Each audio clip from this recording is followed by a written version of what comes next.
La multiplication, c'est au cœur du projet de Dieu. La multiplication est au cœur du projet de Dieu, elle est au cœur du projet de son Église et en témoigne pour nous le livre des Actes des Apôtres qui raconte la naissance de l'Église il y a plus de 2000 ans et qui utilise ce mot multiplication, plétouno en grec. Et lorsqu'on étudie ce mot-là de la multiplication dans le livre des Actes, on voit qu'il y a trois choses qui se multiplient. Il y a à la fois la parole de Dieu. Des fois, c'est utilisé le mot croître, la parole de Dieu croissait, ou la parole de Dieu croissait et se multipliait dans Actes 12, 24. On voit aussi qu'il y a des disciples qui se multiplient. Et enfin, on voit qu'il y a des églises qui se multiplient. Okay? Donc, trois choses qui se multiplient dans le livre des Actes des Apôtres. Et on comprend que cela est au cœur du projet, du dessein de Dieu pour son Église, puisque celui qui provoque cette multiplication, c'est l'Esprit Saint. Et lorsque l'Esprit Saint met à part Paul et Barnabas afin qu'ils puissent accomplir les œuvres qu'il a préparées d'avance, c'est de cette œuvre-là de multiplication qu'il s'agit.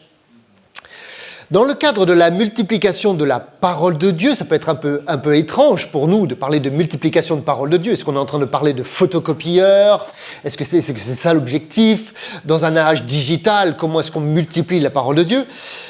Il faut comprendre que dans le texte d'il y a 2000 ans, l'idée que la parole de Dieu se multipliait, on parlait de proclamation de l'évangile, on parlait de la proclamation du kérigme. Elle se multiplie au travers de la parole dite. Cette parole est communiquée. La question de la multiplication de l'évangile, si vous regardez bien, est non seulement centrale à la multiplication de disciples et d'églises, qui entre dans son sillage, mais je dirais qu'elle est aussi prioritaire. En ce sens que s'il n'y a pas de multiplication de la parole, il n'y a pas de multiplication de disciples et il n'y a pas de multiplication d'églises. Et en ce sens, elle est non seulement centrale, mais elle est prioritaire parce qu'elle est première. Tout le monde voit ça? Pierre lève le voile sur ce mystère de la parole. Lorsque Pierre va la comparer à une semence. Aimez-vous ardemment les uns les autres de tout votre cœur, puisque vous avez été régénérés, donc on parle là de nouvelle naissance, de conversion, non par une semence corruptible, mais par une semence incorruptible, par la parole vivante et permanente de Dieu. Vous voyez ça dans le texte? Pierre associe cette parole à une semence qui, lorsqu'elle est plantée dans le cœur de l'homme, a cette capacité, a cette vertu intrinsèque de provoquer une régénération de l'homme mort en fils, fille du Dieu vivant. Autrement dit, l'évangélisation, c'est pas de faire des gens qui sont moralement corrompus, des gens qui sont éthiquement recevables, même si la moralité devrait découler de l'évangélisation. L'évangélisation, c'est quand même faire passer des gens de la mort à la vie, des ténèbres à la lumière. C'est de ça qu'il s'agit. La nouvelle naissance est donc le fruit de cette communication, de cette parole-là, qui est parole de Dieu. Et comme aime le rappeler ma collègue Becky Piper, si tu veux voir quelqu'un venir à Christ, plonge-le dans la parole de Dieu. Plus vite tu les plonges dans la parole de Dieu, plus vite ils naîtront de nouveau, puisque c'est cette semence-là qui fait naître de nouveau. Ce qui nous amène à notre premier principe de multiplication de l'Évangile. Je veux parler du principe de proximité. Premier principe de la multiplication de l'Évangile, le principe de proximité. Pour que l'Évangile se multiplie, il faut être proche de la personne à qui on veut témoigner de cet Évangile. Principe de proximité. Comme le rappelle Paul, comment donc invoqueront-ils celui en qui ils n'ont pas cru et comment croiront-ils en celui dont ils n'ont pas entendu parler? Et comment en entendront-ils parler s'il n'y a personne qui prêche? Et comment y aura-t-il des prédicateurs s'ils ne sont pas envoyés? Vous voyez la logique. L'évangélisation, cette communication de la parole vivante ne peut pas se faire à distance. Premier principe, celui de la proximité. Et dans le livre des Actes, on entend l'histoire de cet évangélisateur, Philippe, qui au chapitre 8 est là, transporté par l'Esprit Saint sur un chemin désert du côté de Azote. Je ne sais pas si ça sentait le gaz, mais en tout cas, il était là en se disant « mais j'avais une campagne d'évangélisation absolument extraordinaire en Samarie, là, qu'est-ce que je fous là, sur ce chemin désert ?» Et puis il voit passer devant lui un char, et l'Esprit Saint lui dit « ce char ». Et lui, il réfléchit, principe numéro 1 de la multiplication de disciples, proximité. Et il voit le char s'éloigner. Et il dit proximité. Et le char s'éloigne. Du coup, qu'est-ce qu'il fait? Il court. Il court derrière le char. Parce que la proximité, ça requiert un effort, une intention, un dévouement, une obéissance. Une obéissance. Ce char, ce train. À Exponentiel, nous croyons fermement que c'est le rôle de tous de courir derrière des chars, de planter la semence de la parole afin que celui à qui nous l'annonçons puisse naître de nouveau. C'est bien l'évangélisation par tous, par toutes, pour tous. Et s'il y a un travail et un rôle et un ministère de l'évangéliste dans l'Église, c'est bien d'aider tous et toutes à partager cette parole, pour tous. Du coup, c'est quoi les implications de cela pour nous aujourd'hui réunis ici à Paris? Pour que ce principe de proximité soit actualisé, il faudra que nous soyons intentionnels à saturer par l'Évangile toute poche géographique, ethnique et culturelle, afin que chaque enfant, que chaque parent, que chaque grand-parent ait une opportunité d'entendre la parole de Dieu.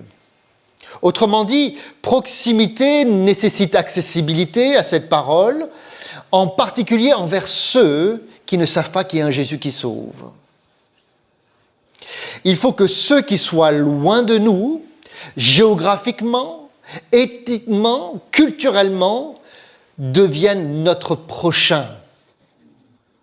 Et pour cela, il faut que nous devenions proches d'eux. Savons-nous où ils habitent, où ils vivent? Mon collègue Jerry Gillis propose aux églises locales de faire un exercice tout simple, de prendre un compas, d'imprimer une carte géographique de là où ils vivent, et avec leur compas, de tracer un cercle de 5 km de rayon à partir de là où est leur église locale. Tracer le cercle, l'église locale du Autocentre, un rayon de 5 km, et il dit tout ce qui se trouve à l'intérieur de ce cercle-là, c'est votre responsabilité. Parce que si nos églises ne prioritisent pas l'accessibilité à l'Évangile, là où les gens sont déjà proches d'elles, comment croiront-ils? On ne peut évangéliser à distance. La proximité, c'est le premier principe de la multiplication de l'Évangile. Et parce que la parole de Dieu est semence, et que cette semence est précieuse, il nous faut l'apporter, en particulier à ceux qui n'y ont pas accès. C'est le premier principe de la multiplication de l'Évangile. Maintenant, parce que la parole de Dieu est semence, alors obligatoirement, il va falloir quelque part faire un tour du côté de la parabole du semeur, parce que c'est une parabole que vous connaissez, qui est dans tous les synoptiques, Et on va y trouver sûrement dans cette parabole du semeur un autre principe de la multiplication de l'évangile. Alors vous connaissez l'histoire, on ne va pas la relire forcément, l'histoire d'un gars qui sème, et lorsqu'il sème, il y a de la semence qui tombe dans différents endroits, au bord de la route, sur le chemin, parmi les ronces, parmi les rochers. Et ce qui est absolument tout à fait idiot dans cette histoire, c'est qu'il y a un gâchis absolument énorme. Je veux dire, 3 fois sur 4, 3 terrains sur 4, cette semence ne donne pas de fruits. Alors certes, il se trouve un 4e terrain sur lequel une semence en donne 30, en donne 60 et 100. Mais franchement. Alors ou bien le semeur ne sait pas semer, ou alors il faut appeler Elon Musk et que quelque part il fasse un effort pour éviter tout ce gâchis, parce que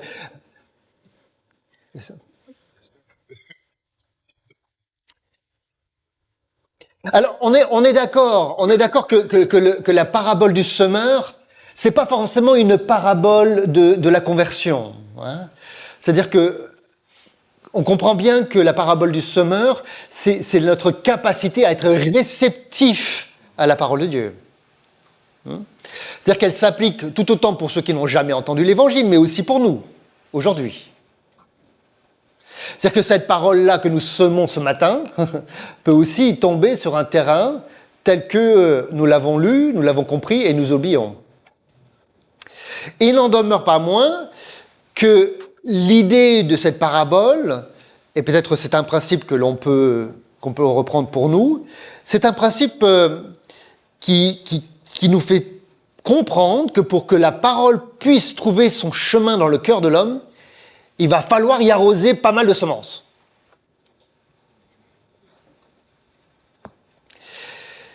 Du coup, peut-être un deuxième principe, il nous faut retrouver ce principe de générosité et pas juste d'économie de la parole dans cette semence. Et je trouve le passage dans l'Ecclésiaste tout à fait d'actualité. Celui qui observe le vent ne sèmera point. Et celui qui regarde les nuages ne moissonnera point. Comme tu sais pas quel est le chemin du vent, ni comment se forment les eaux dans le ventre de la femme enceinte, tu ne connais pas non plus l'œuvre de Dieu qui fait tout. Alors, dès le matin, sème ta semence, et le soir ne laisse pas reposer ta main, car tu ne sais point ce qui réussira, ceci ou cela, ou si l'un et l'autre sont également bons. Je trouve ce passage du semeur un bon complément de l'autre parabole du Nouveau Testament. J'aime beaucoup parce que finalement, qu'est-ce que nous dit le Qoéleth ? Il nous dit, te casse pas la tête. Te casse pas la tête. Des semences, il y en a tellement que tu ne peux pas épuiser ce qu'il y a dans le sac. C'est pour ça que l'autre, en fait,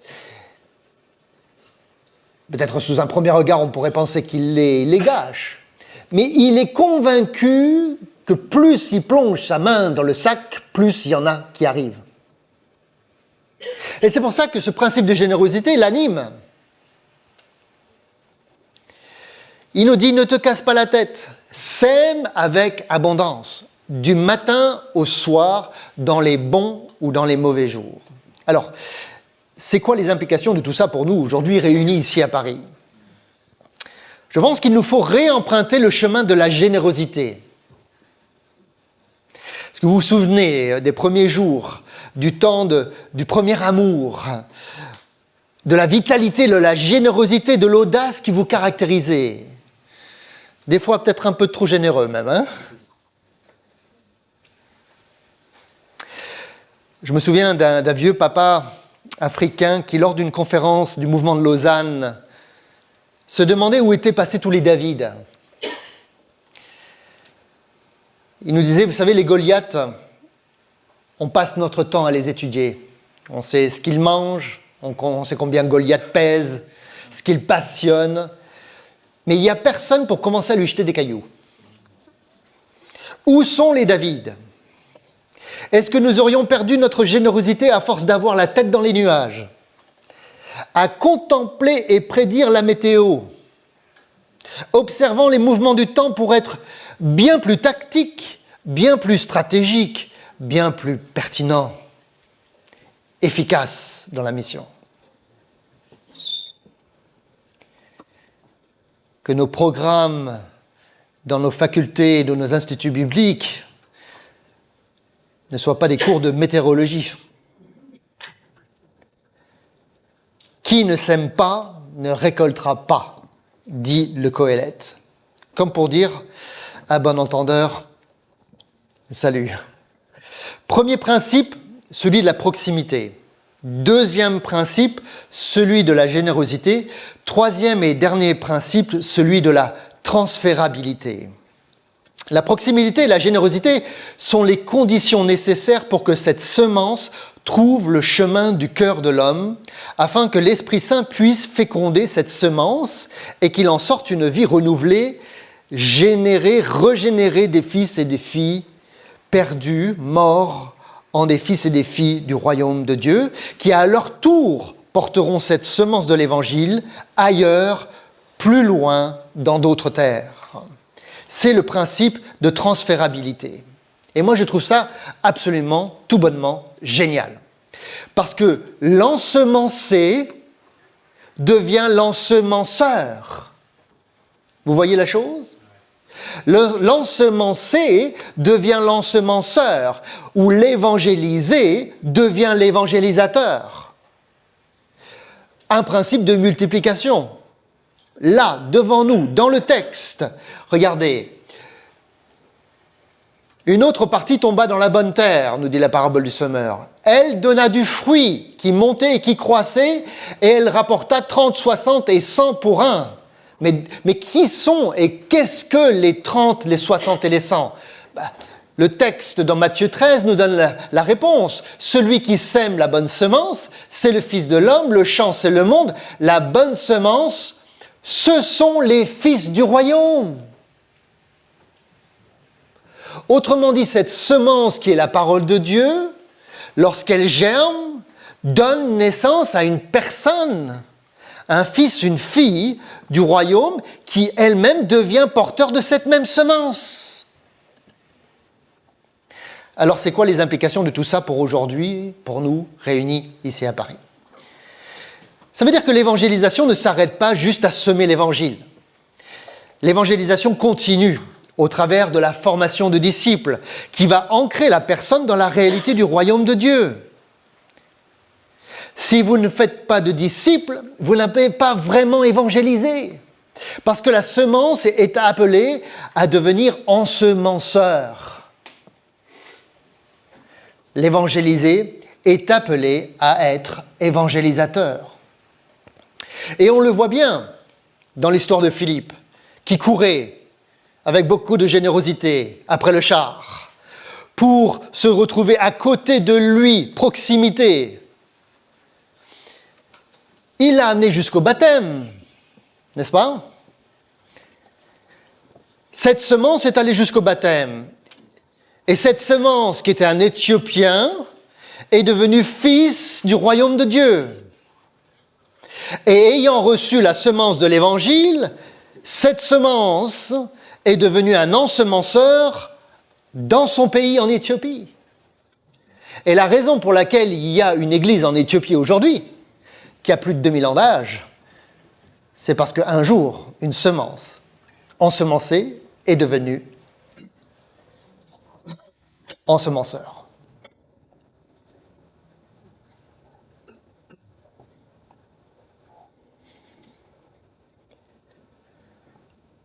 La transférabilité assure plus de proximité.